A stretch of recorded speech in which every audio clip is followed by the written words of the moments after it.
Aku memungutnya dari jalanan, menyekolahkannya, dan menganggapnya adik sendiri. Namun, dia membalas air susuku dengan air tuba, berselingkuh dengan suamiku. Mereka tertawa di atas penderitaanku, tanpa tahu akulah pemilik perusahaan tempat mereka bekerja. Kehancuran mereka kini ada di tanganku. Sembari bersiap mendengarkan kisah ini, yuk, absen dulu di kolom komentar, dari kota mana saja kalian menonton? Jangan lupa dukung channel ini dengan like dan subscribe ya, supaya kami makin semangat mempersembahkan cerita yang lebih menarik lagi. Jam dinding di ruang tengah berdetak dengan irama yang monoton, seolah mengejek kesendirianku di rumah besar ini. Jarum pendek sudah menunjuk angka 11 malam, sementara jarum panjang terus merangkak lambat, mengikis kesabaranku yang perlahan menipis. Di atas meja makan, hidangan yang sudah kusiapkan sejak sore kini telah dingin dan kaku. Lemak pada sup buntut kesukaan suamiku sudah menggumpal membentuk lapisan putih di permukaannya, sama bekunya dengan perasaanku malam ini. Ini bukan kali pertama Raka pulang terlambat. Dalam 2 bulan terakhir, hampir setiap hari dia beralasan lembur mengejar target kuartal perusahaan.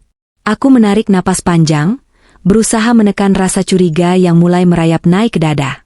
Sebagai seorang istri, aku selalu berusaha menjadi pendukung nomor 1 bagi suamiku. Aku tahu ambisinya.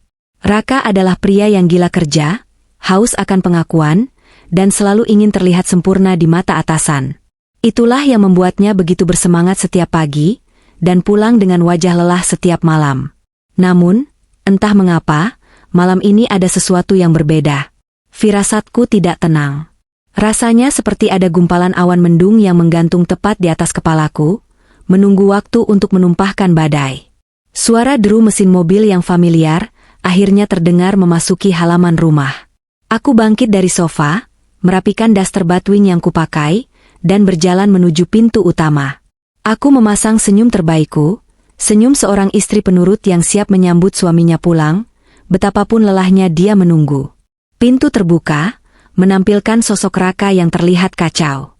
Jasnya tersampir di lengan, dasinya sudah longgar, dan kemeja putihnya sedikit kusut di bagian perut. "Mas sudah pulang?"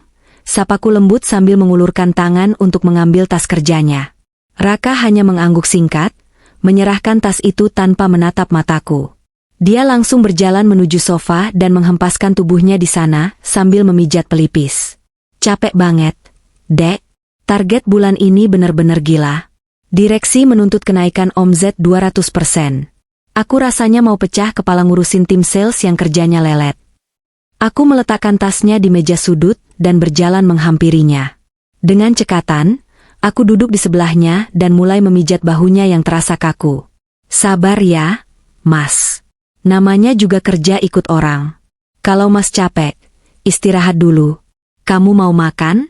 Sup buntutnya nanti aku hangatkan sebentar." Raka menggeleng pelan, matanya terpejam menikmati pijatanku. "Nggak usah, aku udah makan di kantor tadi sama anak-anak pas briefing sore. Aku mau langsung mandi terus tidur aja. Besok pagi ada meeting pagi buta sama klien penting." Aku mengangguk patuh.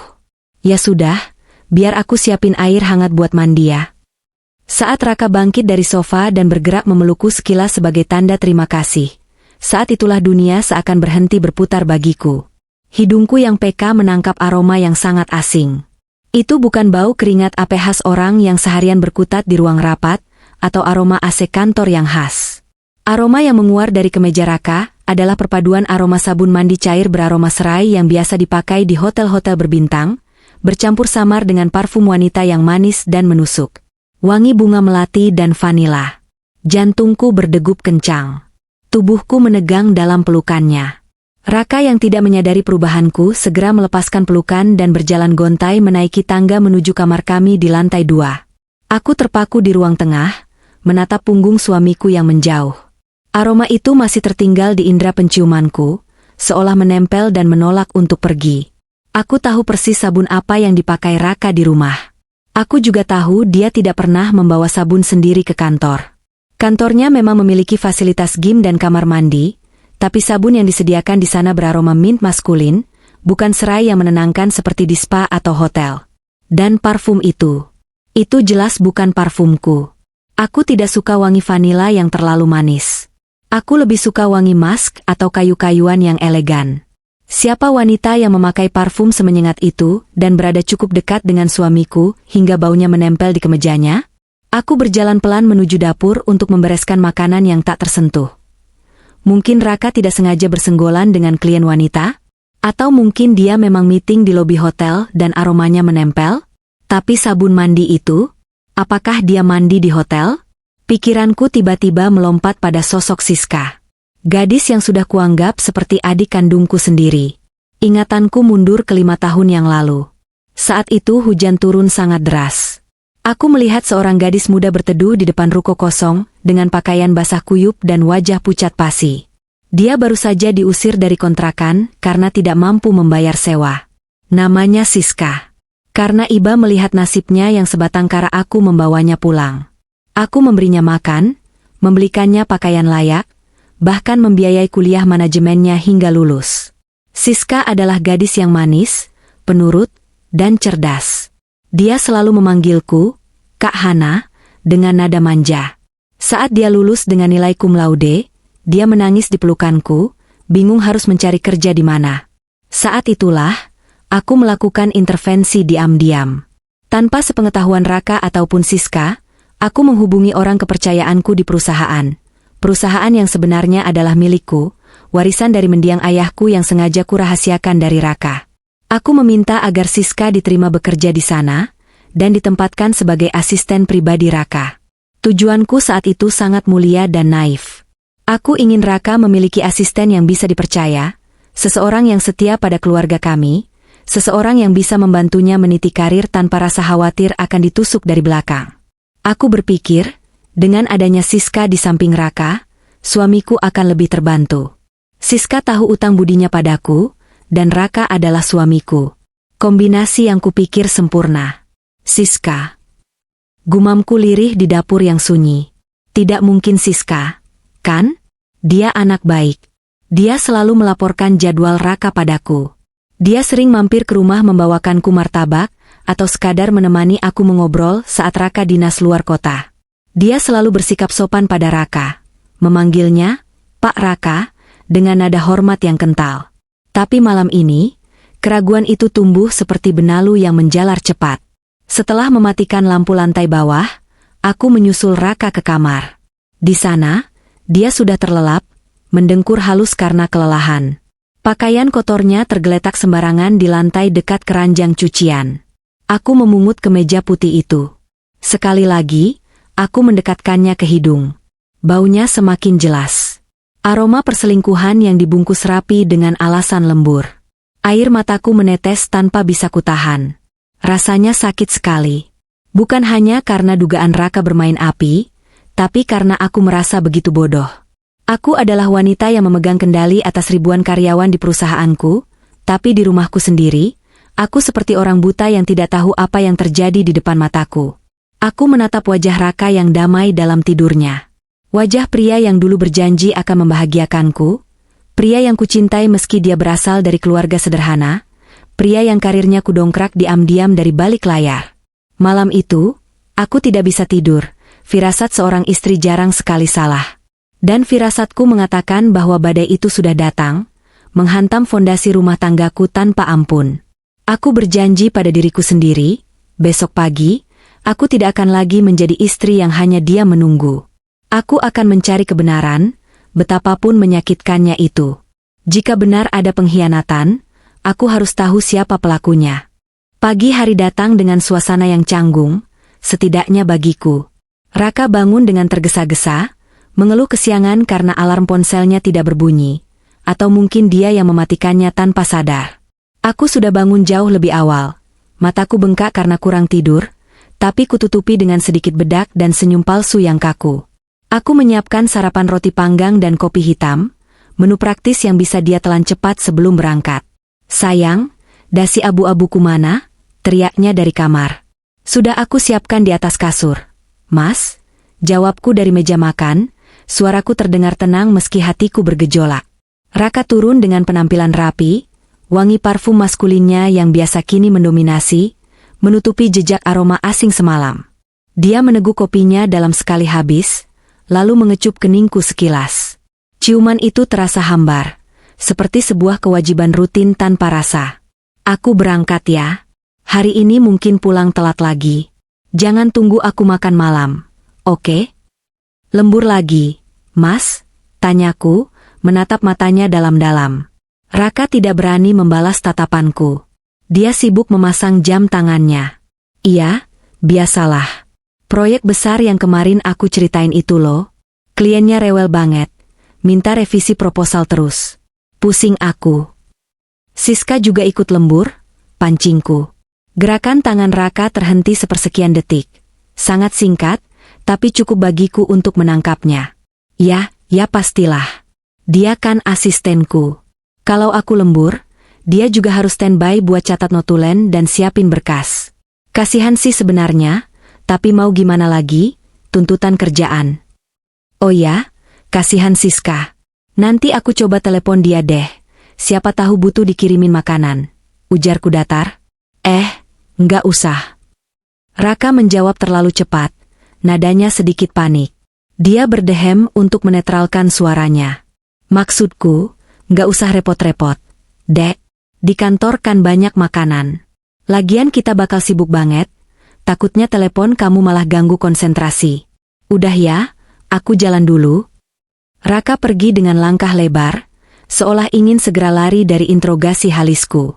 Begitu mobilnya menghilang di balik gerbang, senyum palsuku runtuh seketika. Wajahku mengeras. Tidak ada lagi Hana yang lembut dan penurut pagi ini. Yang ada hanyalah Hana yang terluka dan siap mencari bukti. Aku segera masuk ke ruang kerja Raka di rumah. Dia orang yang ceroboh untuk urusan detail pribadi. Dia pikir aku wanita gaptek yang tidak mengerti teknologi. Aku membuka laptop pribadinya yang sering ia tinggalkan di rumah. Terkunci sandi. Tapi aku tahu sandinya, tanggal lahir ibunya. Raka adalah anak yang sangat berbakti pada ibunya. Kadang terlalu berbakti hingga lupa pada istrinya sendiri. Layar laptop menyala. Jantungku berpacu cepat. Aku tidak langsung membuka file pekerjaan, melainkan membuka peramban internet dan masuk ke riwayat kartu kredit tambahan yang kupegang atas namanya. Kartu itu sebenarnya limitnya dari rekening pribadiku, fasilitas yang kuberikan agar dia tidak malu saat menjamu klien. Selama ini aku jarang mengecek detailnya karena percaya itu untuk keperluan kantor. Mataku menyusuri deretan angka dan nama merchant. Tanganku mulai gemetar hebat saat melihat transaksi-transaksi ganjil itu. Selasa, 14 Februari, dinner set menu Sky Lounge Restaurant, Rp2.500.000. Rabu, 20 Februari, The Royal Suite Grand Hotel Cempaka, Rp3.800.000. Jumat, 22 Februari, toko perhiasan berlian Jaya kalung emas putih, Rp8 juta. Dadaku sesak. Tanggal-tanggal itu adalah hari di mana dia bilang sedang lembur di kantor, atau dinas keluar kota yang katanya dibiayai kantor. Tapi kenapa tagihannya masuk ke kartu kredit pribadi? Dan kalung emas putih itu, aku tidak pernah menerima kalung itu. Ulang tahunku masih bulan depan, dan ulang tahun pernikahan kami sudah lewat. Untuk siapa kalung seharga 8 juta itu? Air mataku jatuh menetes ke atas keyboard. Rasanya perih sekali melihat bukti nyata di depan mata. Tapi aku belum selesai. Aku butuh kepastian lokasi. Aku membuka aplikasi pelacak GPS mobil. Dulu aku membelikan mobil SUV mewah itu sebagai hadiah kenaikan jabatannya tahun lalu. Saat membelinya, aku meminta pihak dealer memasang GPS tracker tercanggih yang tersembunyi di dalam mesin, hanya untuk keamanan jika mobil itu dicuri.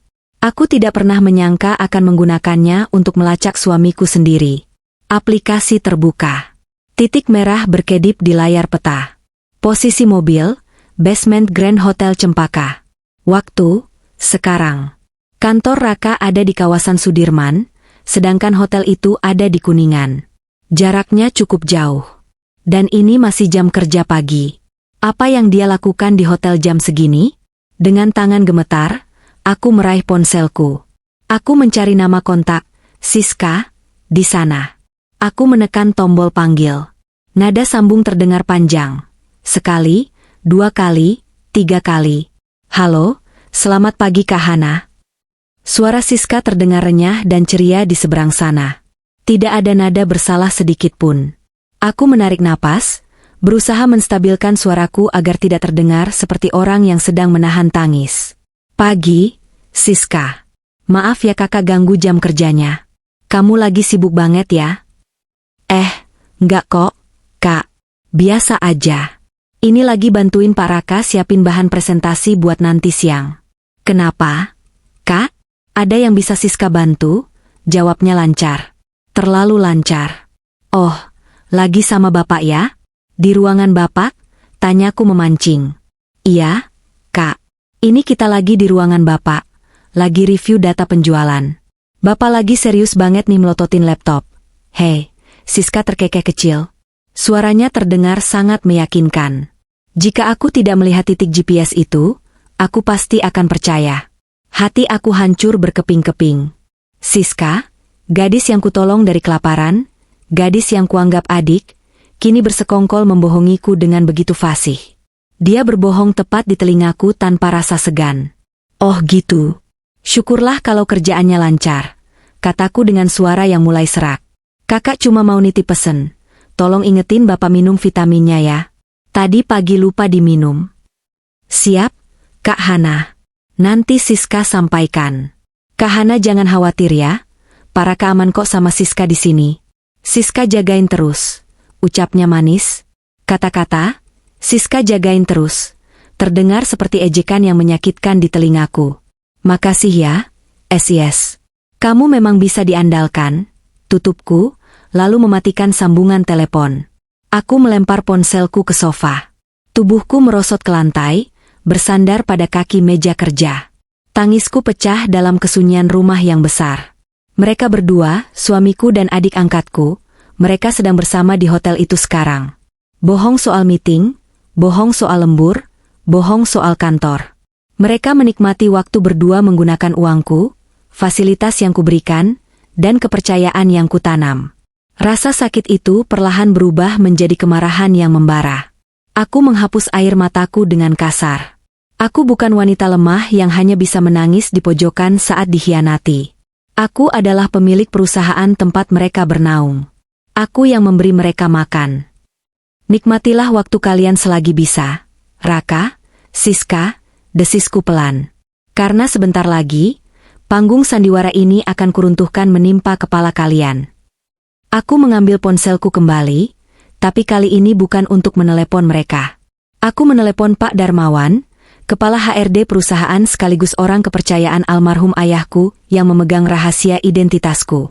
Halo, Bu Hana, sapa Pak Darmawan dengan nada hormat di seberang sana. Pak Darmawan, suaraku dingin dan tegas, saya butuh rekaman CCTV lobi dan koridor kantor lantai 12 hari ini. Sekarang juga. Dan tolong siapkan data absensi Raka dan Siska selama 3 bulan terakhir. Perang sudah dimulai, dan aku tidak akan kalah. Akhir pekan yang seharusnya menjadi waktu istirahat yang menenangkan bagi sebuah keluarga, kini terasa seperti panggung eksekusi bagiku. Sejak pagi, aku sudah menyibukkan diri di dapur, memotong sayuran dengan gerakan yang sedikit lebih kasar dari biasanya. Suara pisau yang beradu dengan talenan kayu terdengar berirama, seolah menyuarakan ketukan palu hakim yang siap menjatuhkan vonis. Hari ini, sesuai kebiasaan yang sudah berjalan bertahun-tahun, Siska akan datang berkunjung. Dulu, aku selalu menantikan momen ini. Aku akan memasak makanan kesukaannya, kami akan bercerita tentang hal-hal remeh, dan aku akan merasa rumah ini lebih hidup dengan kehadiran sosok yang sudah kuanggap adik sendiri. Namun hari ini, menanti kedatangannya rasanya seperti menanti kedatangan musuh dalam selimut yang siap menikamku tepat di jantung. Sekitar pukul 10 pagi, bel rumah berbunyi. Aku menarik napas panjang, berusaha menetralkan degup jantungku yang memburu karena amarah. Aku melepas celemek, merapikan rambut, dan berjalan menuju pintu depan. Saat aku membuka pintu, wajah ceria Siska langsung menyambutku. Dia mengenakan dress selutut berwarna peach yang manis, membuatnya terlihat muda dan segar. Di tangannya, dia menenteng kantong plastik berisi buah jeruk. Kak Hana. Assalamualaikum. Serunya riang sambil memelukku erat. Aroma parfum itu, vanila dan bunga melati yang menyengat, kembali menusuk hidungku. Itu aroma yang sama dengan yang tercium di kemeja Raka malam itu. Pelukannya terasa hangat, tapi hatiku kini sedingin es. Waalaikumsalam, Siska. Masuk, Dek, jawabku, memaksakan senyum yang terasa kaku di bibir. Aku membiarkan dia mencium pipiku, meski rasanya aku ingin sekali menepis wajah polos itu. Kami berjalan menuju ruang tengah. Raka sudah duduk di sana, pura-pura sibuk membaca koran, padahal aku tahu matanya langsung berbinar saat mendengar suara Siska. Ada Siska. Tumben pagi banget sampainya. Sapa Raka dengan nada yang dibuat-buat datar, meski sudut bibirnya berkedut menahan senyum lebar. Iya dong, Pak Raka. Kan Siska kangen masakan Kak Hana. Di kosan bosen makan beli terus. Micin semua, jawab Siska dengan nada manja yang dibuat sedikit merengek. Dia duduk di sofa seberang Raka, menyilangkan kakinya dengan anggun. Aku memperhatikan interaksi mereka dari sudut mata, sambil meletakkan jeruk bawaan Siska di meja. Ada ketegangan seksual yang samar namun terasa pekat di udara. Cara Raka menurunkan korannya, cara Siska memilin ujung rambutnya sambil menatap suamiku. Semua itu adalah bahasa tubuh yang dulu luput dari perhatianku, tapi kini terlihat sejelas siang hari. Ya sudah, kamu temani Mas Raka ngobrol dulu ya. Kakak mau lanjut masak sebentar lagi matang.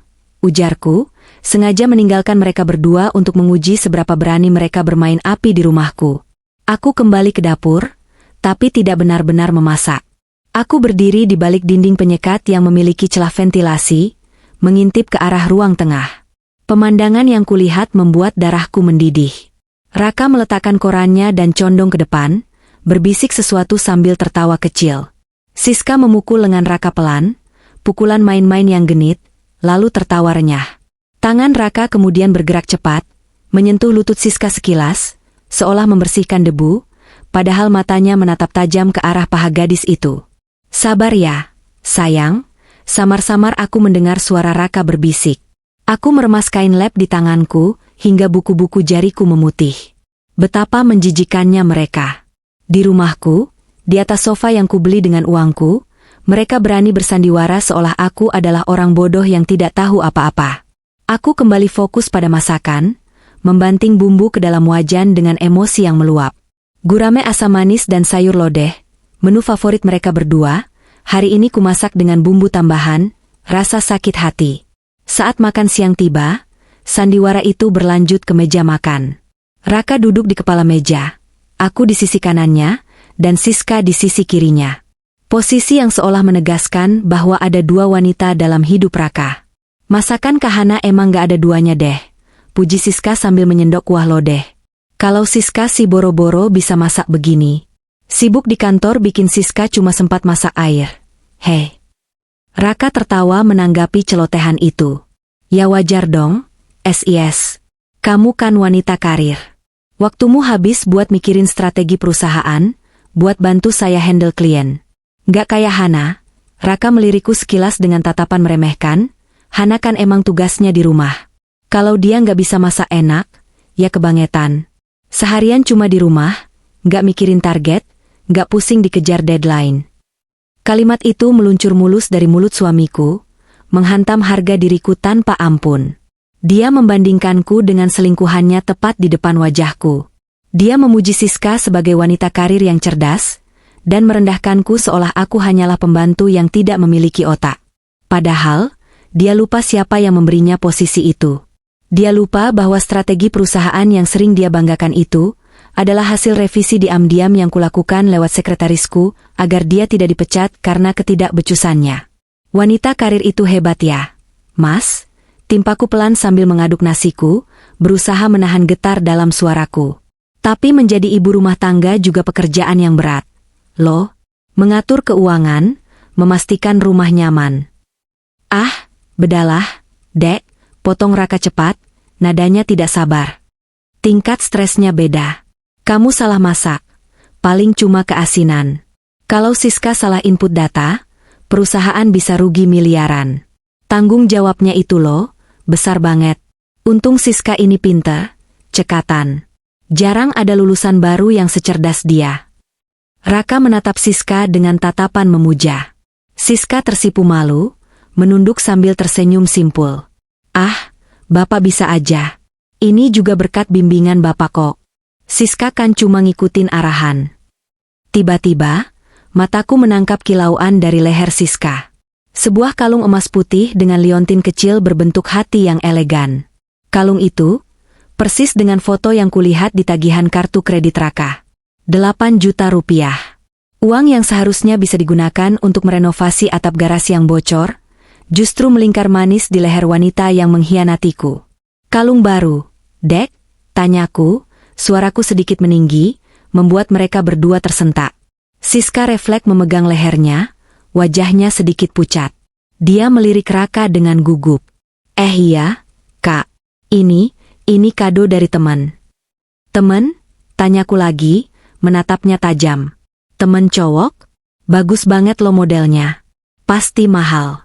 Temen kamu baik banget ya. Raka berdehem keras, mencoba mengalihkan pembicaraan. Dia tampak salah tingkah, minum air putihnya dengan terburu-buru hingga tersedak sedikit. Uhuk. Ya wajarlah temen ngasih kado. Siska kan anaknya supel, banyak teman.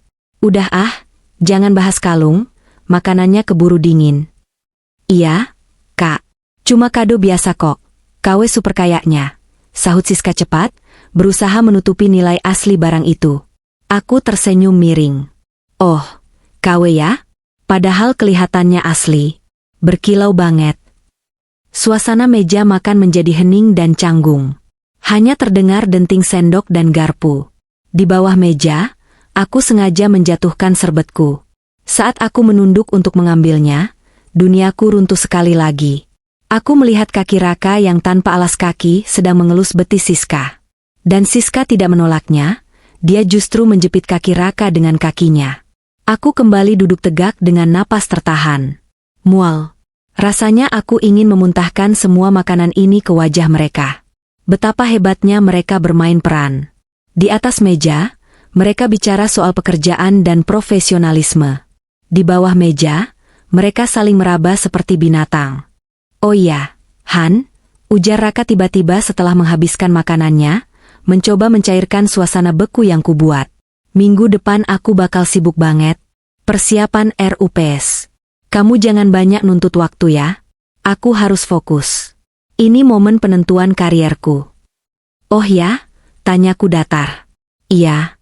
Siska bakal sering lembur sama aku. Kita harus susun laporan akhir tahun yang sempurna. Kalau RUPS ini sukses, aku bisa naik jadi direktur utama. Kamu doain aja. Kalau aku jadi dirut, gaji naik, kamu juga yang enak, kan? Bisa belanja lebih banyak, ucap Raka dengan nada sombong yang khas. Aku menatap Siska. Kamu juga semangat ya bantuin Mas Raka. Pastikan laporannya nggak ada yang salah. Pasti, Kak Hana, jawab Siska dengan senyum manis yang kini terlihat seperti seringai iblis di mataku. Bagus, kataku dalam hati. Bekerjalah sekeras mungkin. Susunlah mimpi kalian setinggi langit. Karena minggu depan, aku yang akan menjadi mimpi buruk kalian. Siang itu berakhir dengan Siska pamit pulang diantar supir taksi online. Karena Raka tidak berani mengantarnya saat aku ada di rumah. Aku melihat mobil itu menjauh dari balik jendela, sementara Raka langsung masuk kamar dengan alasan mengantuk. Aku berdiri diam di ruang tamu yang sunyi, memegang ponselku. Sebuah pesan masuk dari Pak Darmawan. Bu Hana, semua bukti sudah kami kumpulkan. Rekaman CCTV hotel, bukti transfer, dan manipulasi data keuangan yang dilakukan Pak Raka. Kami siap menunggu instruksi Ibu untuk RUPS minggu depan. Aku membalas pesan itu dengan satu kata yang mantap, laksanakan. Sandiwara di meja makan ini adalah yang terakhir. Tidak akan ada lagi makan siang penuh kepalsuan. Minggu depan, menu utamanya adalah kehancuran mereka. Hari-hari menjelang rapat umum pemegang saham, RUPS, terasa berjalan sangat lambat, namun penuh dengan ketegangan yang mencekam di balik dinding rumah kami. Raka semakin jarang pulang tepat waktu. Alasannya selalu sama, persiapan rapat besar. Dia pulang dengan wajah lelah yang dibuat-buat, namun matanya memancarkan kegembiraan liar yang tak bisa disembunyikan. Dia merasa berada di puncak dunia, yakin bahwa posisinya sebagai calon direktur utama sudah terkunci di tangan. Malam itu, H2 sebelum hari H, Raka pulang lebih awal dari biasanya, sekitar pukul 9 malam. Dia membawa beberapa map besar berisi dokumen perusahaan.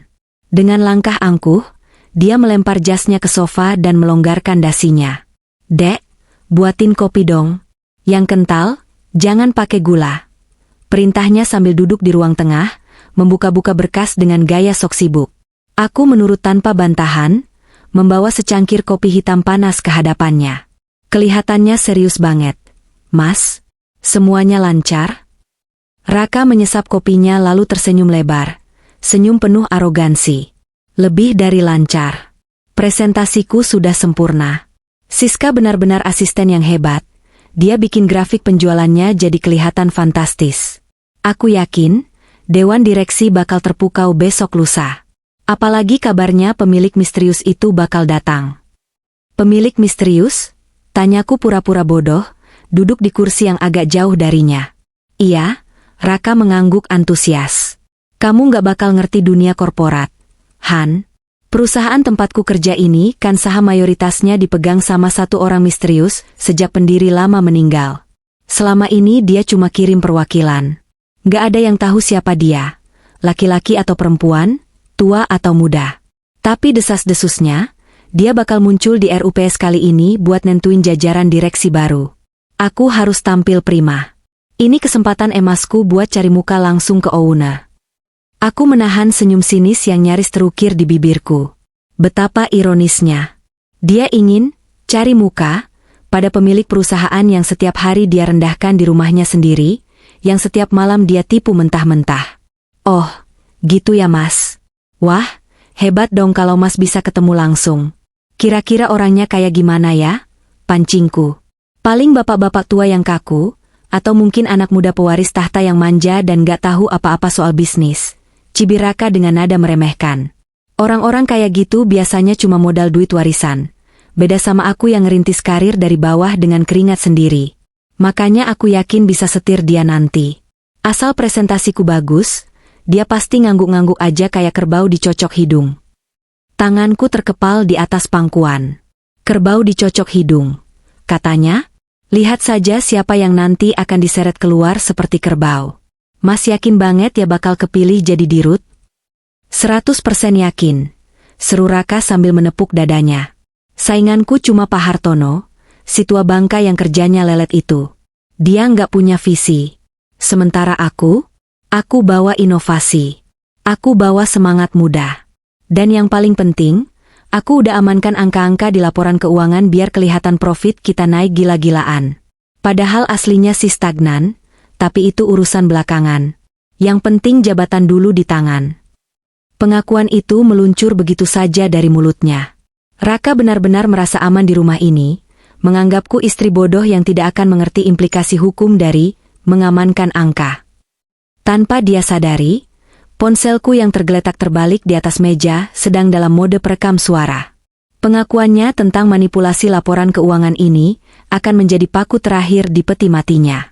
"Hebat kamu, Mas," pujiku datar. "Ngomong-ngomong, buat acara sepenting itu, kamu mau pakai baju apa?" Raka menepuk jidatnya. "Nah, itu dia. Hampir lupa. Tolong siapin setelan jasku yang warna navy dong, Dek. Yang bahan wol Italia itu loh. Jangan sampai lecek sedikit pun.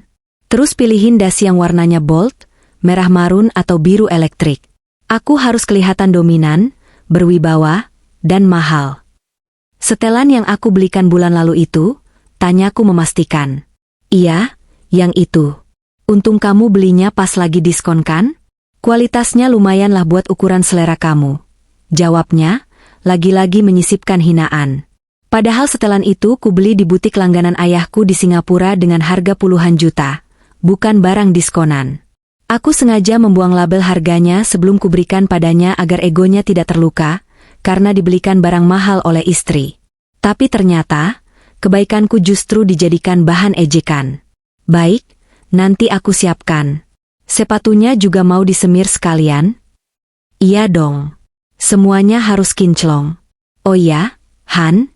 Raka menatapku dengan tatapan menilai, dari ujung kepala sampai ujung kaki.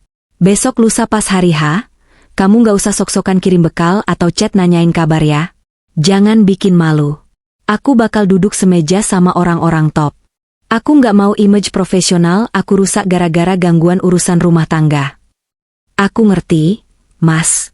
Aku nggak akan ganggu kamu, jawabku pelan. Aku cuma berharap semuanya berjalan sesuai apa yang kamu tanam selama ini. Raka tertawa, mengartikan ucapanku sebagai doa tulus. Nah, gitu dong. Istri tuh tugasnya mendoakan suami biar sukses. Kalau aku sukses, kamu juga yang seneng kan? Bisa arisan sama ibu-ibu sosialita, gak cuma diam di rumah kayak katak dalam tempurung. Setelah menghabiskan kopinya, Raka masuk ruang kerjanya untuk menelepon Siska. Aku bisa mendengarnya tertawa-tawa genit dari balik pintu yang tertutup rapat. Aku membiarkannya. Aku berjalan menuju kamar tidur, membuka lemari pakaian Raka. Aku mengambil setelan jas Navi yang dia minta. Bahan kainnya terasa halus di tanganku. Jas ini adalah simbol kesuksesan yang dia banggakan, tapi besok lusa, jas ini akan menjadi saksi kejatuhannya. Aku menyetrika jas itu dengan sangat hati-hati, memastikan setiap lipatannya sempurna. Bukan karena aku ingin melayaninya, tapi karena aku ingin dia terlihat sesempurna mungkin saat aku menghancurkannya. Aku ingin kontras yang nyata, Raka yang tampil necis dan sombong, berhadapan dengan kenyataan pahit bahwa dia hanyalah penipu. Selesai menyiapkan pakaian Raka, aku masuk ke walk-in closet pribadiku yang selalu terkunci.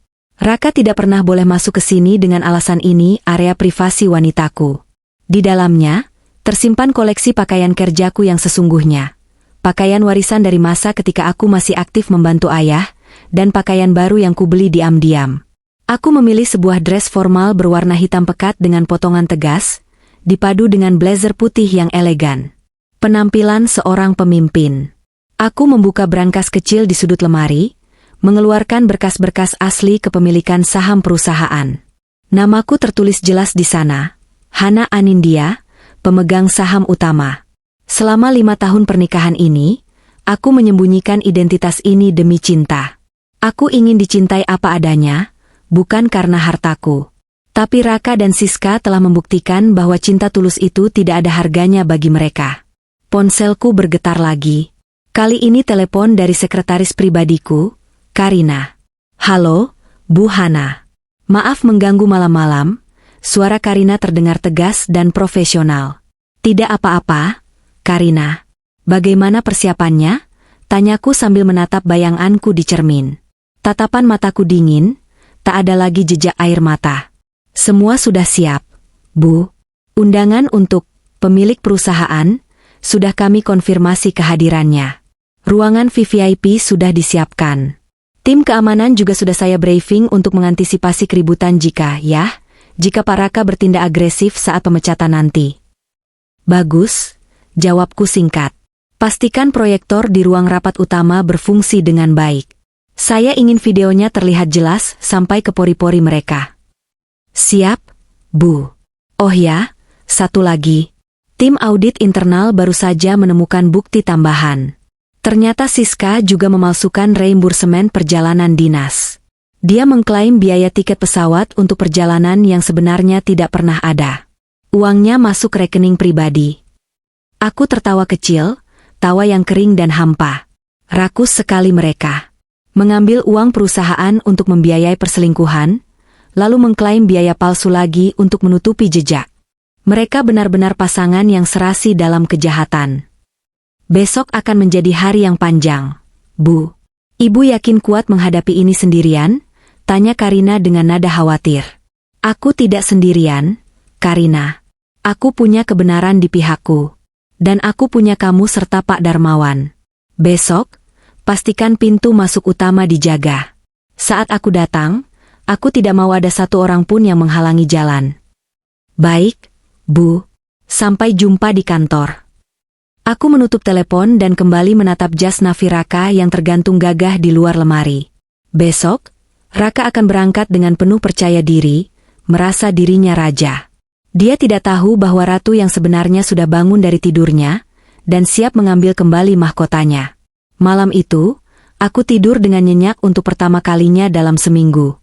Bukan karena masalahnya sudah selesai, tapi karena aku tahu akhir dari semua ini sudah di depan mata. Besok adalah hari penghakiman. Dan palu hakim ada di tanganku. Sinar matahari pagi menerobos masuk melalui celah gorden kamar, namun kehangatannya tidak mampu mencairkan atmosfer dingin yang menyelimuti rumah kami. Hari ini adalah satu hari sebelum rapat umum pemegang saham, atau RUPS yang diagung-agungkan Raka. Pagi-pagi buta, Raka sudah sibuk mengepak barang ke dalam koper kecil. Dia bilang dia butuh ketenangan untuk mematangkan materi presentasi besok. Jadi dia memutuskan untuk menginap semalam di sebuah villa di kawasan Puncak dengan alasan mencari inspirasi dan menghindari kemacetan Jakarta esok pagi. Tentu saja, itu hanyalah bualan kosong yang sudah bisa kutebak alurnya. Aku duduk di tepi ranjang, melipat pakaian ganti yang akan dia bawa dengan rapi. Hatiku sudah mati rasa. Tidak ada lagi rasa perih saat melihatnya berbohong, yang ada hanyalah rasa muak yang mendalam. Aku melihat Raka berdiri di depan cermin, merapikan rambutnya dengan gel, bersenandung kecil seolah dia adalah pria paling bahagia di dunia. Dia tidak tahu bahwa koper yang sedang kusiapkan ini, mungkin adalah koper terakhir yang akan dia bawa dari rumah ini sebagai suamiku. Mas, yakin gak mau ditemani? Aku bisa bantu siapin kopi atau pijitin kamu kalau pusing. Tawarku dengan nada datar, sebuah pancingan terakhir untuk melihat seberapa tebal topeng yang dia kenakan. Raka berbalik, menatapku dengan ekspresi seolah aku baru saja menawarkan racun. Duh, Han. Kan aku sudah bilang, aku butuh fokus total. Kalau ada kamu, nanti aku malah nggak konsentrasi. Kamu di rumah aja, jaga rumah. Lagian di sana sinyalnya jelek. Nanti kalau aku butuh apa-apa susah ngehubungin kamu. Pokoknya kamu doain aja dari sini. Baiklah kalau itu mau kamu, Mas, jawabku singkat. Aku menutup resleting koper itu dengan bunyi zip yang tegas. Hati-hati di jalan. Jangan lupa makan. Raka mengambil koper itu tanpa mengucapkan terima kasih. Dia mencium pipiku sekilas, ciuman yang terasa seperti formalitas belaka, lalu bergegas keluar kamar. Aku mengantarnya sampai ke teras. Di sana, supir taksi online sudah menunggu karena mobil pribadinya sedang masuk bengkel. Alasan lain yang dia buat agar aku tidak bisa melacak GPS-nya, padahal aku tahu mobil itu baik-baik saja dan terparkir aman di basement kantor untuk digunakan Siska nanti. Begitu taksi yang membawa Raka menghilang di tikungan jalan, aku tidak masuk ke dalam rumah untuk menangis. Tidak ada air mata untuk pengkhianat. Aku langsung berbalik, mengunci pintu gerbang rapat-rapat, dan berjalan cepat menuju ruang kerjaku. Aku mengambil ponsel khusus yang selama ini kusembunyikan di laci terkunci. Layar ponsel menyala, menampilkan pesan masuk dari Pak Darmawan. Target sudah bergerak menuju lokasi pertemuan. Tim kami sudah siap di posisi. Aku membalas pesan itu dengan cepat. Pantau terus. Saya ingin rekaman live saat mereka bertemu. Jangan sampai ada detik yang terlewat. Waktu terasa merayap lambat.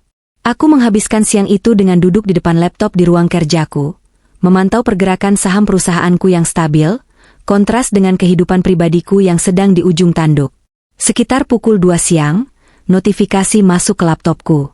Sebuah tautan video siaran langsung dari kamera tersembunyi yang dibawa oleh salah satu tim keamanan yang menyamar sebagai petugas layanan kamar hotel. Jantungku berdegup kencang, bukan karena cinta, tapi karena adrenalin pembuktian. Aku mengklik tautan itu. Layar laptop menampilkan lorong sebuah hotel bintang 5 di pusat Jakarta, bukan villa di puncak seperti yang dikatakan Raka. Di sana, di depan pintu kamar nomor 1208, Raka berdiri dengan gelisah. Tak lama kemudian, pintu lift di ujung lorong terbuka. Siska keluar dengan langkah riang, mengenakan gaun merah menyala yang sangat provokatif, jauh dari citra gadis polos yang selama ini dia tampilkan di depanku. Dia tidak membawa laptop atau berkas kerja, melainkan sebuah paper bag dari butik pakaian dalam ternama. Mereka bertemu di depan pintu kamar. Tidak ada diskusi soal pekerjaan, tidak ada pembicaraan soal saham. Raka langsung menyambar pinggang Siska, menariknya mendekat, dan menciumnya dengan nafsu yang meluap-luap tepat di lorong hotel. Siska tertawa, suara tawanya terdengar nyaring dan menjijikan melalui speaker laptopku. Akhirnya bebas juga dari si babu rumah itu, ucap Raka sambil menggesekkan kartu akses pintu. Suaranya terdengar jelas. Aku bosen banget lihat muka dia yang lempeng kayak tembok. Nggak kayak kamu, yang bikin semangat. Sabar dong, sayang, sahut Siska manja sambil mengelus dada Raka. Besok kan kamu bakal jadi dirut. Setelah itu, kita bisa tendang dia pelan-pelan. Aku udah gak sabar jadi nyonya direktur. Pasti, sayang. Hartanya dia gak seberapa, tapi gaji di Rut nanti cukup buat kita hidup mewah. Udah, ayo masuk. Kita rayakan kemenangan kita lebih awal. Mereka masuk ke dalam kamar, dan pintu tertutup. Layar menjadi gelap sejenak sebelum berganti ke tampilan kamera CCTV yang sudah diretas oleh tim Itku di bagian dalam kamar. Rupanya Raka memesan Presidential Suite yang memiliki sistem keamanan digital yang justru menjadi bumerang baginya. Di layar itu, aku melihat mereka berdua membuka botol sampanye, melompat-lompat di atas kasur seperti anak kecil yang baru mendapat mainan baru, merayakan masa depan yang mereka bangun di atas penderitaanku. Aku menatap layar itu tanpa berkedip. Kalimat, bebas dari si babu rumah, terngiang-ngiang di telingaku, membakar setiap sisa rasa hormat yang kupunya untuk Raka. Dia menyebut istrinya, wanita yang menopang hidupnya, sebagai babu. Dan Siska, gadis yang kupungut dari jalanan, berani bermimpi menjadi nyonya direktur di perusahaanku. Tanganku mengepal hingga kuku-kukuku menancap ke telapak tangan. Rasa sakit fisik ini membantuku tetap sadar. Aku tidak mematikan video itu. Aku merekamnya. Aku membiarkan setiap adegan mesra, setiap kata-kata hinaan mereka tentangku, terekam sempurna ke dalam hard drive. Ini bukan sekadar bukti perselingkuhan untuk pengadilan agama. Ini adalah amunisi untuk menghancurkan karir dan reputasi mereka hingga ke akar-akarnya. Setelah 1 jam merekam tindakan menjijikan mereka yang kemudian berlanjut ke hal-hal yang tak pantas disebut, aku menutup laptop dengan kasar. Napasku memburu. Ruangan ber-AC itu terasa pengap. Aku butuh udara segar. Aku berjalan ke balkon, menatap langit Jakarta yang mulai jingga. Nikmatilah malam terakhir kalian, gumamku pada angin sore. Tertawalah sepuasnya. Hinalah aku sesuka hati kalian. Karena besok, saat matahari terbit, kalian akan sadar bahwa babu yang kalian hina ini adalah pemilik tahta yang sesungguhnya. Malam itu, aku tidak tidur di kamar yang biasa ku tempati bersama Raka. Aku tidur di kamar tamu, setelah sebelumnya menelepon pengacaraku untuk menyiapkan berkas gugatan cerai dan surat pemecatan. Semua harus siap di meja rapat besok pagi. Aku juga menyiapkan pakaian perangku. Bukan daster, bukan pakaian rumah, tapi setelan terbaik yang menunjukkan siapa aku sebenarnya. Hana Anindya, putri tunggal pendiri perusahaan, pemegang kekuasaan mutlak. Aku memandang wajahku di cermin, menghapus sisa-sisa Hana yang lemah. Besok, mereka akan bertemu dengan sang ratu. Pagi hari di kantor pusat Anindya Group terasa berbeda. Ada ketegangan yang menggantung di udara, bercampur dengan antusiasme para karyawan yang mendengar desas-desus kedatangan pemilik saham mayoritas yang selama ini misterius. Lobi kantor yang biasanya tenang kini dipenuhi bisik-bisik. Para petugas keamanan bersiaga penuh di setiap sudut, dan resepsionis tampak lebih sibuk dari biasanya merapikan meja mereka. Di lantai teratas, di ruang rapat utama yang berdinding kaca tebal, jajaran direksi dan manajer senior sudah berkumpul. Meja oval panjang dari kayu mahoni mengkilap itu dikelilingi oleh kursi-kursi kulit mewah. Di salah satu sisi, Raka duduk dengan percaya diri yang meluap. Dia mengenakan jas navy yang kusetrika dengan penuh cinta, semalam, dasi merah marunnya terikat sempurna, dan rambutnya tertata rapi. Di sampingnya, Siska duduk sebagai notulen, namun gayanya lebih mirip pendamping pejabat. Dia mengenakan blazer ketat dan rok pendek, sesekali membisikkan sesuatu pada Raka yang disambut dengan anggukan angkuh suamiku. Dari laporan Pak Darmawan melalui earphone kecil di telingaku, aku tahu Raka baru saja menyindir Pak Hartono, direktur operasional yang sudah mengabdi sejak zaman ayahku. Pak Hartono, nanti tolong selidenya diperhatikan ya. Jangan sampai salah baca angka lagi. Maklum, faktor usia, sindir Raka yang disambut tawa kecil dari beberapa penjilatnya. Pak Hartono hanya diam, namun wajahnya merah pada menahan marah. Tenang saja, Pak Raka, Siska menimpali dengan nada sok manis. Nanti saya bantu highlight bagian yang penting biar bapak-bapak yang lain gak bingung. Keangkuhan mereka benar-benar sudah di luar batas. Sementara itu, di basemen VIP yang aksesnya tertutup untuk umum, mobil sedan hitam mengkilap milikku baru saja berhenti. Supir pribadiku membukakan pintu. Aku melangkah turun. Hari ini aku mengenakan dress hitam selutut yang membalut tubuhku dengan elegan, dipadukan dengan blazer putih bersih berpotongan tegas. Sepatu hak tinggi stiletto hitam membuat posturku semakin menjulang. Rambutku yang biasanya kuikat asal-asalan di rumah, kini digerai indah dengan gaya blow yang matang, memberikan kesan dewasa dan berwibawa. Wajahku dipoles makeup flawless namun tajam, dengan lipstik merah marun yang senada dengan keberanianku hari ini. "Selamat pagi, Bu Hana," sapa Pak Darmawan yang sudah menunggu di depan lift khusus direksi. Di belakangnya, 4 orang petugas keamanan bertubuh tegap siap mengawal. Karina, sekretarisku, berdiri di sampingnya memegang tablet dan tumpukan berkas. "Pagi, Pak Darmawan. Bagaimana situasi di atas?" Tanyaku dingin sambil melangkah masuk ke dalam lift. "Semua sudah hadir, Bu." Pak Raka baru saja memulai pembukaan presentasinya secara inisiatif. Padahal rapat belum resmi dibuka. Dia sangat percaya diri akan ditunjuk sebagai pemimpin rapat hari ini, lapor Pak Darmawan. Aku tersenyum tipis. Biarkan dia terbang tinggi dulu. Jatuhnya akan semakin sakit. Lift meluncur naik dengan cepat. Angka di panel digital berganti satu persatu menuju lantai 25. Jantungku berdetak tenang, sangat tenang. Tidak ada lagi rasa gugup. Rasa sakit hati yang kemarin membakar dada kini telah bermetamorfosis menjadi energi dingin yang mematikan. Aku teringat semua penghinaan Raka. Babu, tidak becus, kampungan. Kata-kata itu menjadi bahan bakar langkahku. Ting. Pintu lift terbuka. Koridor lantai eksekutif sunyi senyap, karena semua orang sudah berada di dalam ruang rapat. Suara langkah sepatu hak tinggiku menggema di lantai marmer. Tuk, tuk, tuk, irama yang tegas dan mengintimidasi. Para staf administrasi yang berjaga di luar ruangan rapat terbelalak kaget melihat kedatanganku. Mereka tidak mengenaliku sebagai istri Pak Raka yang sederhana, melainkan sebagai sosok wanita asing yang memancarkan aura kekuasaan yang luar biasa. "Buka pintunya," perintahku pada petugas keamanan saat kami tiba di depan pintu ganda ruang rapat yang megah. Di dalam ruangan, Raka sedang berdiri di depan layar proyektor, memegang pointer. Suaranya lantang memenuhi ruangan. Dan itulah sebabnya, strategi saya adalah yang paling tepat untuk masa depan perusahaan ini. Kita butuh darah muda, bukan cara-cara kuno yang. Pintu ruang rapat terbuka lebar dengan hentakan yang cukup keras, memotong kalimat Raka di udara. Semua kepala di ruangan itu serentak menoleh ke arah pintu. Keheningan menyergap seketika. Raka yang kesal karena presentasinya terganggu, langsung melotot ke arah pintu. "Siapa yang berani masuk sembarangan saat saya sedang?" Raka menghentikan kalimatnya. Mulutnya ternganga. Matanya membulat sempurna, seolah bola matanya hendak melompat keluar. Aku melangkah masuk dengan dagu terangkat.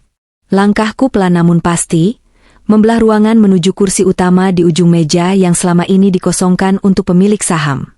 Karina dan Pak Darmawan berjalan di belakangku, diikuti para pengawal yang langsung menyebar menjaga pintu. "Hana?" Suara Raka tercekat, terdengar seperti cicitan tikus. Wajahnya pucat pasi, lalu berubah merah karena malu dan marah. Dia tertawa gugup, tawa yang sumbang. "Hana, ngapain kamu kesini?" "Ya ampun, Dek. Aku kan sudah bilang jangan ganggu aku di kantor. Kamu mau ngantar bekal? Atau dompetku ketinggalan? Aduh, bikin malu aja." Siska yang duduk tak jauh darinya juga tampak syok. Dia berdiri dengan canggung, wajahnya pias. "Kak Hana, kok bisa masuk ke sini? Satpam di depan mana sih?" Raka bergegas turun dari podium, berjalan menghampiriku dengan tangan terulur hendak mendorongku keluar. "Pulang sekarang, Han. Jangan bikin adegan norak di sini.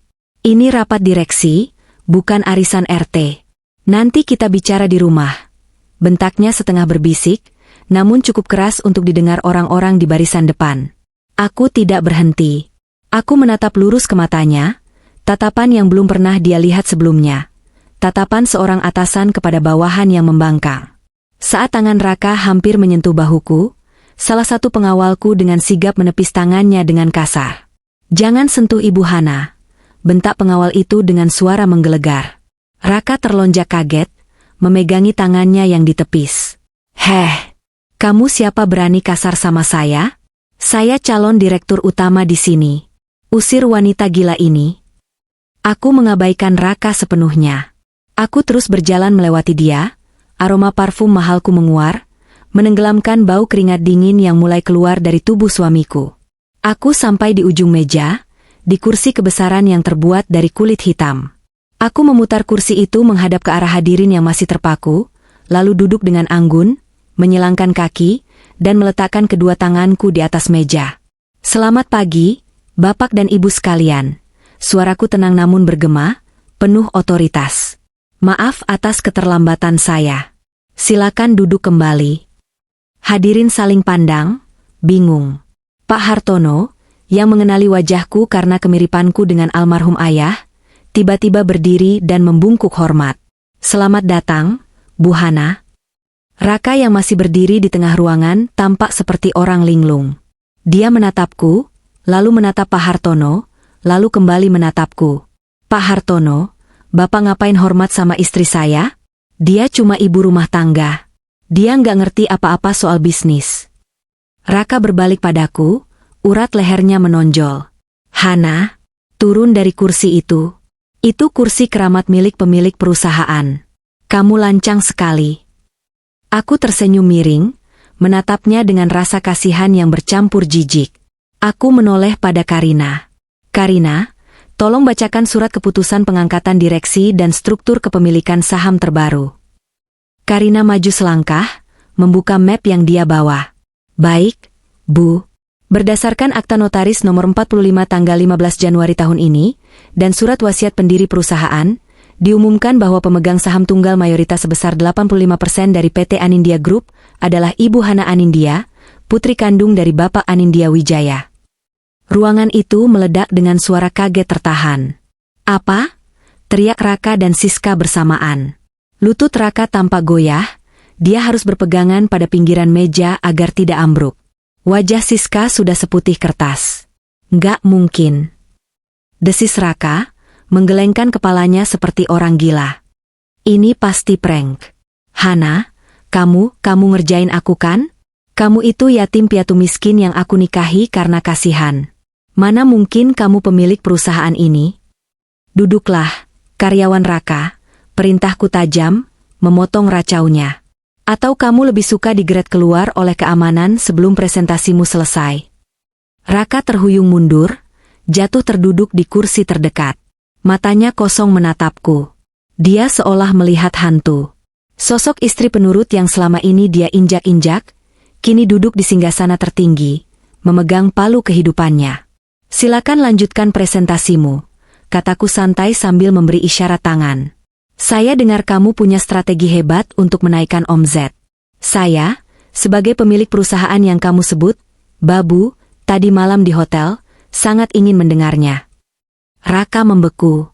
Keringat dingin sebesar biji jagung mengalir deras di pelipisnya. Dia tahu, kiamatnya baru saja dimulai. Suasana di dalam ruang rapat itu hening, namun bukan jenis keheningan yang damai. Ini adalah keheningan yang mencekam, seolah oksigen di dalam ruangan tersedot habis, meninggalkan Raka yang terengah-engah di depan podium. Dia berdiri kaku, tangannya mencengkeram pointer presentasi begitu erat hingga buku-buku jarinya memutih. Wajah yang tadi memerah karena marah, kini perlahan berubah menjadi abu-abu pucat, seakan darah telah berhenti mengalir di tubuhnya. Matanya bergerak liar, menatapku, lalu menatap Siska, lalu kembali menatapku dengan sorot ketidakpercayaan yang mendalam. Aku masih duduk dengan tenang di kursi kebesaran itu, kursi yang seharusnya diduduki oleh ayahku, kursi yang kini menjadi tahtaku. Aku menyilangkan kaki dengan anggun, menopang dagu dengan satu tangan, menikmati pemandangan di depanku. Betapa kecilnya dia sekarang. Pria yang di rumah selalu berteriak minta kopi, pria yang selalu menghina masakanku, pria yang merasa dirinya raja dunia hanya karena jabatan manajer yang kuberikan.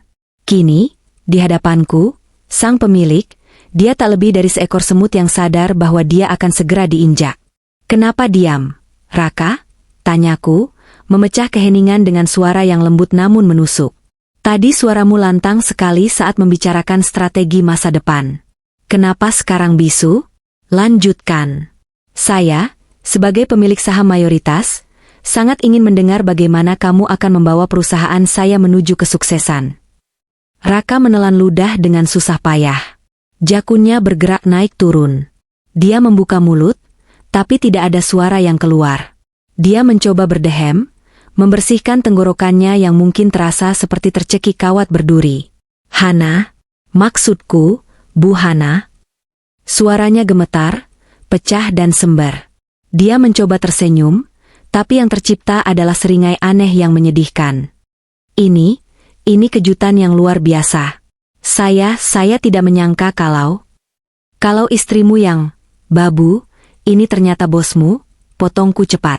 Gumam kaget terdengar dari para direksi lain. Mereka saling berbisik, menatap Raka dengan pandangan jijik. Raka semakin panik. Keringat dingin mulai bercucuran deras dari keningnya, merusak tatanan rambutnya yang rapi. Dia menatapku dengan tatapan memohon, mencoba mengirimkan sinyal telepati agar aku berhenti mempermalukannya di depan umum. Saya bisa jelaskan nanti di rumah, Bu. Ini hanya kesalahpahaman komunikasi rumah tangga. Sebaiknya kita fokus ke bisnis dulu, ujar Raka, berusaha mati-matian mengembalikan wibawanya yang sudah hancur lebur. Dia kembali menatap layar proyektor.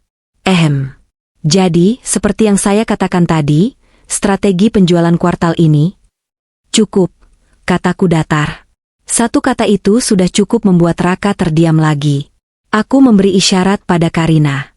Sekretaris setiaku itu mengangguk dan segera memutus sambungan laptop Raka ke proyektor, menggantinya dengan sambungan dari tabletku. Layar besar di belakang Raka berkedip sejenak, lalu menampilkan grafik keuangan yang jauh berbeda dari yang ditampilkan Raka sebelumnya. "Bapak-bapak dan ibu-ibu sekalian," ujarku sambil berdiri, berjalan perlahan mendekati podium tempat Raka berdiri. Raka mundur selangkah demi selangkah, seolah aku adalah monster yang siap menelannya. Apa yang dipresentasikan oleh saudara Raka tadi adalah fiksi ilmiah, bukan laporan bisnis. Grafik yang kalian lihat sekarang adalah data real hasil audit independen yang saya perintahkan seminggu lalu. Aku menunjuk layar dengan telunjukku. Penjualan tidak naik 200%. Justru kita mengalami stagnasi. Angka-angka cantik yang dipamerkan Raka tadi adalah hasil manipulasi data. Dia menekan stok gudang, memalsukan pesanan fiktif, dan menggeser beban operasional ke bulan depan agar laporan bulan ini terlihat hijau. Ini bukan prestasi, ini penipuan korporasi. Suara gaduh mulai terdengar. Pak Hartono menggebrak meja. "Kurang ajar. Jadi selama ini laporan yang kamu berikan ke saya itu palsu semua, Raka?" Raka menggeleng panik, tangannya terangkat di depan dada. Bukan begitu, Pak. Itu strategi forecasting. Saya cuma..." "Dan untuk apa manipulasi itu dilakukan?" tanyaku lantang, menenggelamkan suara Raka. "Untuk mengejar bonus? Untuk ambisi jabatan? Atau untuk membiayai gaya hidup mewah yang tidak sanggup dia penuhi dengan gaji manajernya?" Aku menekan tombol di tabletku. Slide berubah. Kali ini bukan angka yang muncul, melainkan deretan bukti mutasi rekening dan tagihan kartu kredit. "Lihat ini," kataku, menunjuk barisan angka di layar. "Ini adalah dana operasional tim marketing yang seharusnya digunakan untuk menjamu klien. Tapi lihat perinciannya. Pembelian perhiasan, pembayaran hotel bintang 5 di akhir pekan, makan malam romantis untuk 2 orang. Apakah ini cara kita menjamu klien, Saudara Raka?" Wajah Raka kini benar-benar pucat. Dia menoleh ke arah Siska yang duduk di pojok. Siska sudah menunduk dalam-dalam, berusaha menyembunyikan wajahnya di balik rambut panjangnya, tubuhnya gemetar hebat. "Tapi, puncaknya bukan di situ," lanjutku. Suaraku semakin dingin. "Saya ingin menunjukkan kepada kalian semua, dedikasi macam apa yang diberikan manajer kalian ini saat dia beralasan sedang lembur, atau dinas luar kota, demi perusahaan." Aku menekan tombol play. Video yang kurekam kemarin sore mulai berputar di layar raksasa itu. Kualitas gambarnya sangat jernih, suaranya pun terdengar jelas melalui sound system ruang rapat yang canggih. Di layar, terlihat Raka dan Siska berpelukan mesra di lorong hotel. Lalu adegan berpindah ke dalam kamar. Suara Raka terdengar menggema di seluruh ruangan rapat, akhirnya bebas juga dari si babu rumah itu. Aku bosen banget lihat muka dia yang lempeng kayak tembok. Hartanya dia nggak seberapa, tapi gaji dirut nanti cukup buat kita hidup mewah. Sontak, seluruh ruangan menjadi riuh. Astaga! Seru salah satu direktur wanita sambil menutup mulutnya. Memalukan, timpal yang lain. Gila, di kantor sendiri. Di layar, Siska tertawa menimpali ucapan Raka. Besok kan kamu bakal jadi dirut. Setelah itu, kita bisa tendang dia pelan-pelan. Aku membiarkan video itu berputar sampai bagian mereka bersulang sampanye, merayakan pengkhianatan mereka di atas penderitaanku. Aku menatap Raka. Dia tidak berani melihat layar. Dia menunduk, menatap lantai, bahunya merosot. Hancur sudah. Image profesional, wibawa, harga diri, semuanya luluh lantak dalam hitungan detik. Aku mematikan video itu tepat sebelum adegan yang lebih tak senonoh muncul. Keheningan kembali menyergap, tapi kali ini lebih berat. Semua mata tertuju pada Raka dan Siska dengan tatapan menghakimi yang tajam. Siska, panggilku. Gadis itu tersentak. Dia mengangkat wajahnya perlahan. Matanya basah oleh air mata, maskaranya luntur mengotori pipinya. Wajah cantiknya kini terlihat menyedihkan. 5 tahun lalu, mulaku, suaraku bergetar menahan emosi yang meluap, bukan karena sedih, tapi karena marah. Aku menemukanmu kehujanan di jalan. Aku memberimu makan, tempat tinggal, pendidikan. Aku menganggapmu adikku sendiri. Aku bahkan memohon pada direksi agar kamu diterima kerja di sini supaya kamu punya masa depan. Aku berjalan mendekati meja notulen tempat Siska duduk. Dia mundur ketakutan hingga kursinya hampir terguling. Dan inikah caramu berterima kasih? Tidur dengan suamiku? Berkomplot memalsukan data perusahaanku? Menyebutku, babu, di belakangku sambil memakai kalung yang dibeli dengan uangku. Ampun, Kak. Bu Hana, saya hilaf, saya. Siska terisak, mencoba meraih tanganku, tapi aku menepisnya dengan jijik. Jangan sentuh aku dengan tangan kotor itu, desisku. Lalu aku berbalik menghadap Raka. Dia masih mematung. Dan kamu, Raka, suamiku, imamku, ujarku dengan nada sarkasme yang kental. Kamu merasa hebat karena bisa membodohiku selama ini? Kamu merasa pantas jadi direktur utama? Memimpin keluarga saja kamu gagal total, apalagi memimpin perusahaan ribuan karyawan. Kamu pikir aku bodoh? Aku diam bukan karena aku tidak tahu. Aku diam karena aku sedang memberimu tali yang cukup panjang, supaya kamu bisa menggantung dirimu sendiri. Raka akhirnya mengangkat wajahnya. Matanya merah. Hana, tolong. Kita bicara baik-baik. Aku suamimu. Jangan lakukan ini di depan orang banyak. Aku minta maaf. Aku salah. Aku janji akan berubah. Berubah? Tawaku pecah, tawa yang hampa tanpa rasa humor. Manusia tidak berubah semudah itu, Raka. Topengmu sudah lepas. Dan jujur saja, wajah aslimu sangat mengecewakan. Aku kembali ke kursi utamaku, duduk dengan tegak, dan menatap mereka berdua dari kejauhan. Waktu bermain sudah habis. Saatnya menjatuhkan palu godam. Presentasi ini selesai, kataku tegas. Dan dengan berakhirnya presentasi ini, berakhir juga karir kalian. Kata-kata itu meluncur dari bibirku seperti vonis mati. Karir kalian berakhir. Gema suaraku masih memantul di dinding kaca ruang rapat, menciptakan getaran ketakutan yang nyata. Raka terlihat seperti orang yang baru saja tersambar petir di siang bolong. Kakinya lemas, dan jika tidak ada meja podium yang menahannya, aku yakin dia sudah ambruk ke lantai. Siska, di sisi lain, sudah menangis sesenggukan, menutup wajahnya dengan kedua tangan, bahunya terguncang hebat. Namun, air mata itu tidak lagi memancing rasa ibaku. Dulu, satu tetes air matanya akan membuatku sibuk menghiburnya. Sekarang, air mata itu bagiku tak lebih dari air limbah yang menjijikkan. Karina, bacakan surat keputusannya, perintahku tanpa mengalihkan pandangan dari Raka. Karina maju dengan membawa 2 lembar kertas berlogo resmi perusahaan. Suaranya terdengar formal dan tanpa emosi, kontras dengan kekacauan yang terjadi di ruangan itu. Surat keputusan nomor 102 HRD PHK I 2026. Menimbang pelanggaran berat terhadap kode etik perusahaan, manipulasi data keuangan, penyalahgunaan fasilitas kantor, serta tindakan indisipliner yang merugikan nama baik perusahaan, maka manajemen memutuskan untuk memberhentikan Saudara Raka Aditama dan Saudari Siska Maharani secara tidak hormat, efektif detik ini juga. Tidak hormat. Raka tersentak. Suaranya parau. Dia menatapku dengan mata melotot. Hana, kamu nggak bisa melakukan ini. Kalau aku dipecat tidak hormat, aku nggak akan bisa dapat kerja di mana-mana lagi. Karirku mati. CV-ku akan cacat selamanya. Tega kamu sama suamimu sendiri? Tega? Aku tertawa kecil, berdiri dan berjalan mendekatinya lagi. Kamu bicara soal tega? Coba kamu ingat-ingat lagi kalimatmu di video tadi. Hartanya nggak seberapa, babu rumah, kita tendang dia.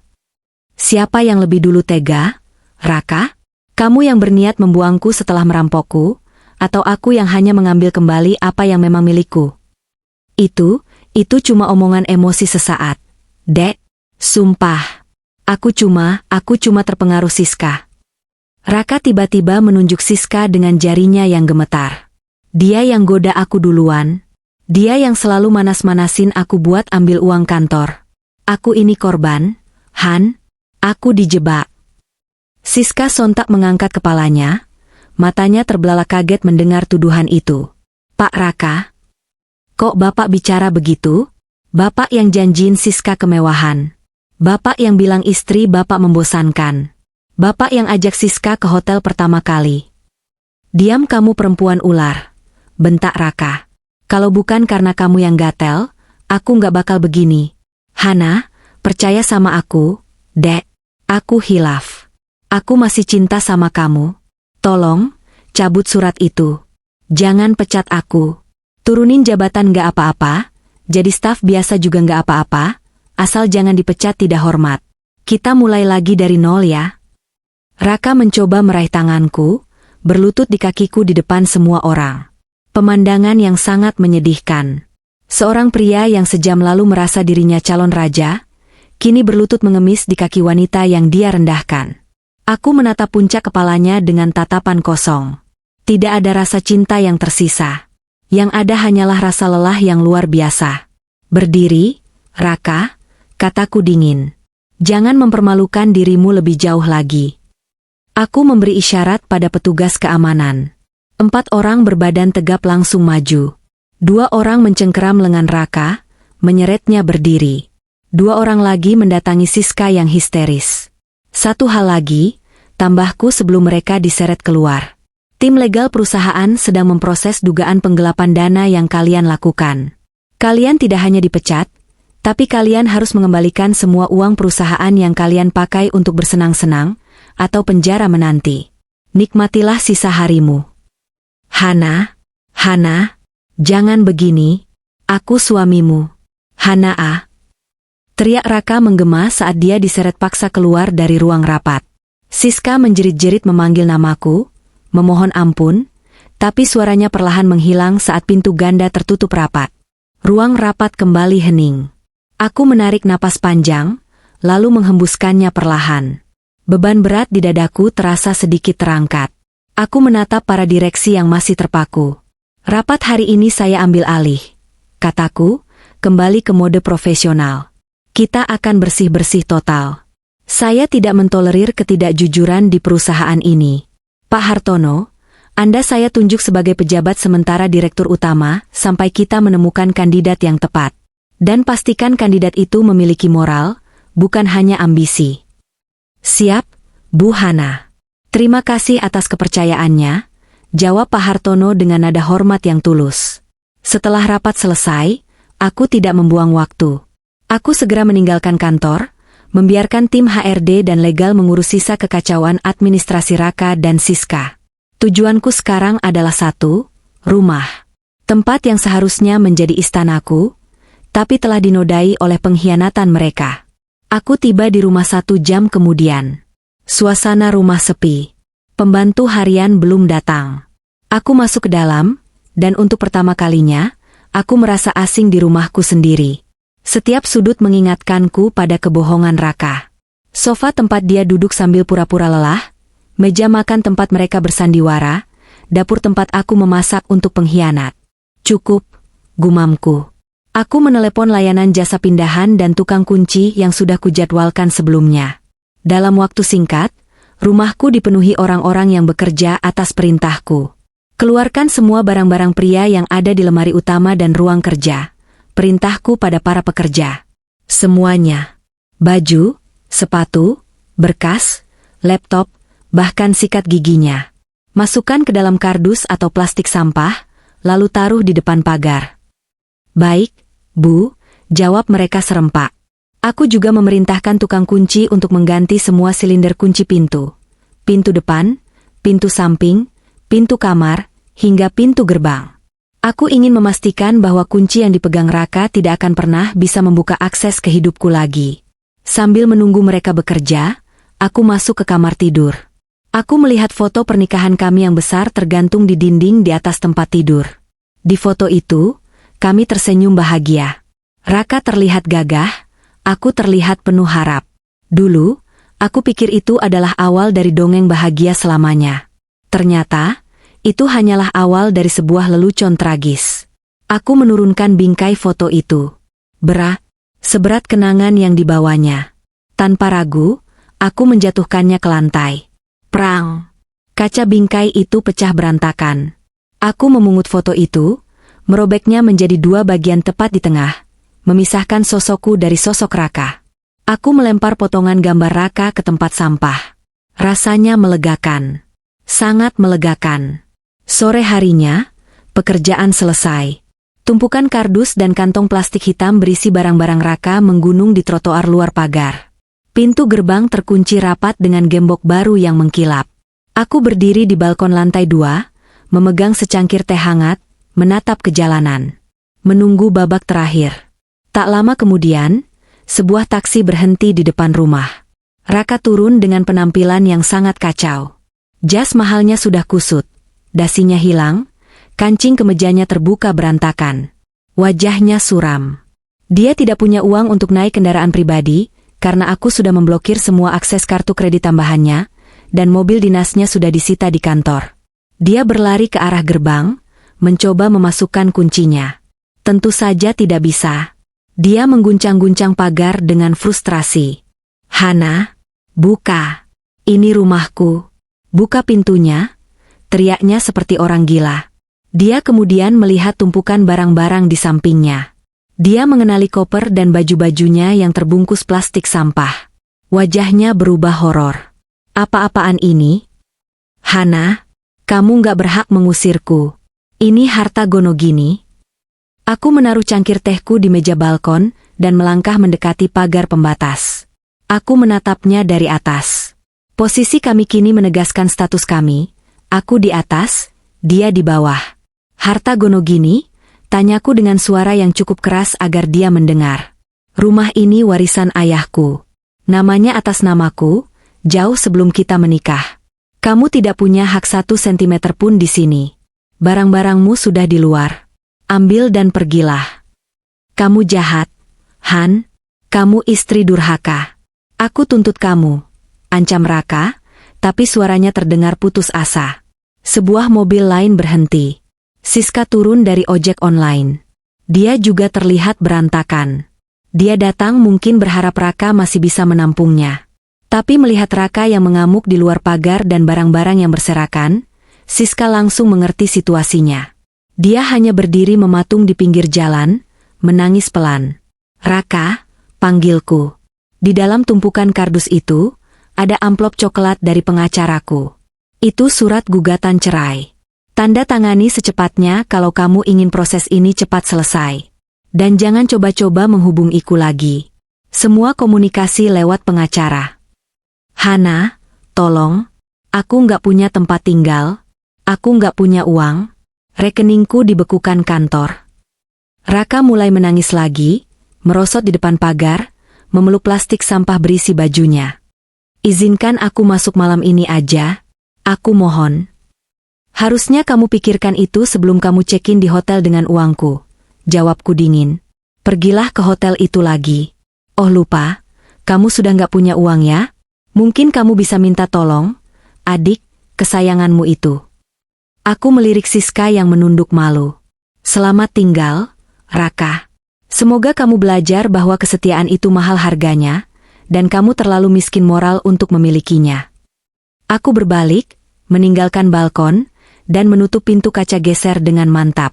Aku menarik gorden, menutup pemandangan menyedihkan di luar sana. Suara gedoran dan teriakan Raka masih samar-samar terdengar, tapi perlahan tenggelam oleh alunan musik jazz lembut yang kunyalakan di ruang tengah. Aku duduk di sofa empuku yang kini terasa sangat nyaman. Sendiri. Sepi.